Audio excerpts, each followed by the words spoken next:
ನಾವು ಅಭಿವೃದ್ಧಿ ವಿರೋಧಿಗಳಲ್ಲ. ಟೌನ್ಶಿಪ್ ಬೇಡ ಅಂತ ನಮ್ಮದು ವಿರೋಧ ಇಲ್ಲ. ಟೌನ್ಶಿಪ್ ಬೇಡ ಅಂತ ನಾವು ಹೇಳ್ತಿಲ್ಲ. ರೈತರ ಒಪ್ಪಿಗೆ ಇಲ್ಲದೆ ಮಾಡಬೇಡಿ ಅಂತ ಹೇಳ್ತಾ ಇದ್ದೀವಿ. ರೈತರು ಒಪ್ಪಿಗೆ ಸೂಚಿಸಿದರೆ ಮಾತ್ರ ಟೌನ್ಶಿಪ್ ಅನ್ನು ಮಾಡಿ. ರೈತರನ್ನ ಹೆದರಿಸಿ ಬೆದರಿಸಿ ಅಧಿಕಾರದ ದುರ್ಬಳಕೆ ಮಾಡಿಕೊಂಡು ಟೌನ್ಶಿಪ್ ಮಾಡೋಕ್ಕೆ ನಮ್ಮ ವಿರೋಧ ಇದೆ. 90% ರೈತರು ಒಪ್ಪಿಗೆ ಕೊಟ್ಟರೆ ಟೌನ್ಶಿಪ್ ಮಾಡಿ. ನಮಗಿರೋ ಮಾಹಿತಿ ಪ್ರಕಾರ 25-30% ರೈತರು ಒಪ್ಪಿಗೆ ಕೊಟ್ಟಿಲ್ಲ.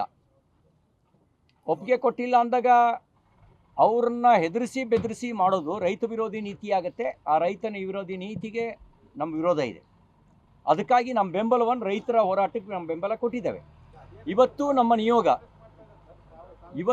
ನಿಯೋಗ ಅಲ್ಲಿಗೆ ಭೇಟಿ ಕೊಡ್ತಾ ಇದೆ. 22ನೇ ತಾರೀಕು ಅವರೊಂದು ಹೋರಾಟವನ್ನು ಹಮ್ಮಿಕೊಂಡಿದ್ದಾರೆ. ಆ ಹೋರಾಟಕ್ಕೂ ಬೆಂಬಲವನ್ನು ವ್ಯಕ್ತಪಡಿಸಿದ್ದೇವೆ.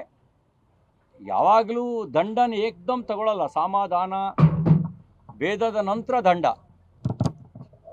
ಈಗ ನಾವು ಏಕ್ದಮ್ಮು ನಾವೇ ಹೋರಾಟಕ್ಕಿಳಿದ್ರೆ ರಾಜಕೀಯ ಪ್ರೇರಿತ ಅಂತೇಳಿ ಹೇಳಿ ಅವರು ಆಪಾದನೆ ಮಾಡುವ ಅಪಾಯ ಇದೆ ಅಂತ ರೈತರು ಹೋರಾಟಕ್ಕೆ ಬೆಂಬಲ ಕೊಟ್ಟಿದ್ದೇವೆ.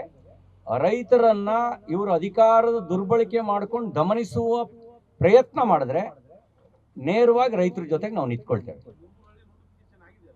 ಅಲ್ಲ, ನೋಟಿಫಿಕೇಶನ್ ಮಾಡಿದ್ದಾರೆ, ಒಪ್ಪಿಗೆ ಕೊಟ್ಟಿಲ್ಲ. ಅವ್ರು ಇನ್ನೂ ಚಳವಳಿ ಮಾಡ್ತಾ ಇದ್ದಾರೆ. ನಮ್ಮ ಇವತ್ತೊಂದು ಡೆಲಿಗೇಷನ್ ಹೋಗಿದೆ ಅಲ್ಲಿಗೆ. 22ನೇ ತಾರೀಕು ಹೋರಾಟಕ್ಕೆ ನಾವು ಬೆಂಬಲ ವ್ಯಕ್ತಪಡಿಸ್ತಾ ಇದ್ದೀವಿ. ಮತ್ತೆ ವಿಧಾನಸಭೆ ಮತ್ತು ವಿಧಾನ ಪರಿಷತ್ನಲ್ಲೂ ಕೂಡ ನಾವು ಧ್ವನಿ ಎತ್ತೇವೆ. ನೋಡಿ, ನಾವು ಬಹಳ ಸ್ಪಷ್ಟ ಇದ್ದೀವಿ. ನೋಟಿಫಿಕೇಶನ್ನು ರೈತರನ್ನು ವಿರೋಧ ಮಾಡಿಕೊಂಡು ವಶಕ್ಕೆ ತಗೊಳ್ಳಿ ಅನ್ನೋ ಕಾರಣಕ್ಕೆ ಮಾಡಿರೋದಲ್ಲ. ನೋಟಿಫಿಕೇಶನ್ ಮಾಡಿದರೆ ರೈತರು ಒಪ್ಪಿಗೆ ಸೂಚಿಸಿದ್ರೆ ಎಕ್ಸಿಕ್ಯೂಟ್ ಮಾಡಿ. ರೈತರನ್ನು ಒಪ್ಪಿಸಿ ಅನುಷ್ಠಾನಗೊಳಿಸಿ. ರೈತರ ವಿರೋಧದ ಮೇಲೆ, ಅವ್ರ ಸಮಾಧಿ ಮೇಲೆ ನೀವು ಟೌನ್ಶಿಪ್ಪನ್ನು ಮಾಡಿ ಅಂತ ಯಾರೂ ಹೇಳಿಲ್ಲ. ಅವ್ರ ಬದುಕಿನ ಸಮಾಧಿ ಮೇಲೆ ಟೌನ್ಶಿಪ್ ಮಾಡೋದಕ್ಕೆ ನಮ್ಮ ವಿರೋಧ ಇದೆ.